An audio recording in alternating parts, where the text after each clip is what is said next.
Annabella, tu étais au comité de Paris hier. Quelles conclusions tu tires de cette première rencontre?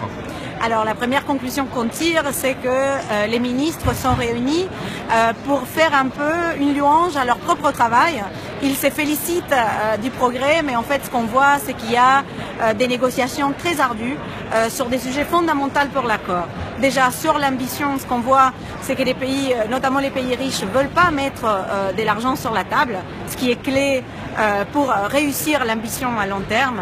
On voit aussi qu'il y a une négative à réintégrer les questions des droits de l'homme dans la négociation. Et on voit aussi que sur la question de l'objectif de long terme, ils ne se mettent pas d'accord sur l'importance de ces chemins. En fait, est-ce que c'est juste symbolique? Est-ce que c'est juste de l'ordre de l'aspiration?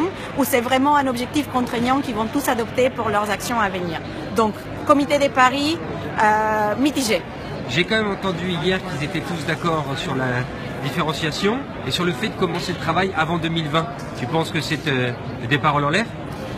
Alors je pense qu'ils sont vraiment pas très d'accord sur la différenciation. Il y a deux camps qui se confrontent en ce moment. D'abord, il y a les pays développés qui trouvent qu'on est tous dans le même bateau, donc on va tous faire de notre mieux et on y va.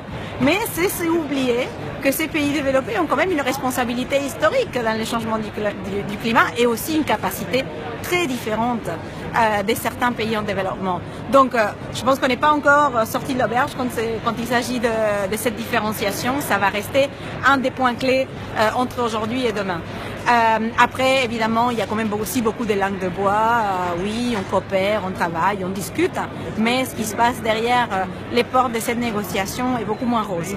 Bon, alors la feuille de route des syndicats d'ici demain, puisque tu as insisté dans le brief ce matin sur le fait qu'aujourd'hui et demain se jouait une part non négligeable de l'accord final. Sans aucun doute, l'accord, un premier brouillon de l'accord sortira demain soir.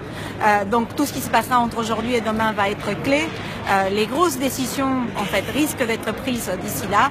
Du coup, pour nous, pour le mouvement syndical, tout d'abord, faire passer le message à nos élus qu'un certain nombre de lignes rouges sont en train d'être franchies, quand il s'agit de l'Afrique du financement, quand il s'agit de l'ambition et du mécanisme de révision à la hausse de l'ambition et sur la transition juste, pour qu'ils ne se surprennent pas de nos réactions demain soir quand ils sentiront les textes et où il faut s'attendre à une réaction de la société civile plutôt énervée. Merci Annabella. De rien.